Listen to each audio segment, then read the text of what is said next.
Gaza, même les sanctuaires ne sont plus épargnés. Une frappe israélienne a touché la seule église catholique du territoire. 2 morts, des civils, des chrétiens réfugiés là, pensant être à l'abri. Voici ce que l'on sait. Depuis le début de la guerre à Gaza, l'église catholique de la Sainte Famille, dans la ville de Gaza, servait de refuge à des dizaines de personnes. C'était l'un des rares lieux encore considérés comme sûrs pour la petite communauté chrétienne locale. Jeudi, selon la défense civile palestinienne et le patriarcat latin de Jérusalem, une frappe israélienne a atteint le complexe de cette église. 2 personnes ont été tuées, plusieurs autres blessées. Le patriarcat accuse l'armée israélienne d'avoir pris pour cible un lieu de culte, un sanctuaire humanitaire. L'armée israélienne n'a pour l'instant pas communiqué officiellement sur cette frappe. Cette attaque soulève une vague d'indignation. Pour les autorités religieuses, il ne s'agit pas d'un simple dommage collatéral, c'est un message tragique pour les chrétiens de Gaza, déjà très minoritaires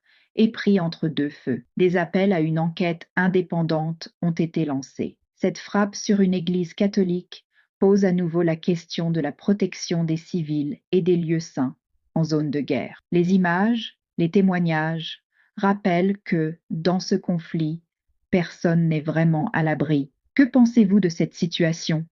Les lieux de culte devraient-ils être protégés en toutes circonstances? Réagissez en commentaire. Partagez cette vidéo si vous pensez que ces voix doivent être entendues. Et abonnez-vous pour suivre nos reportages en temps réel.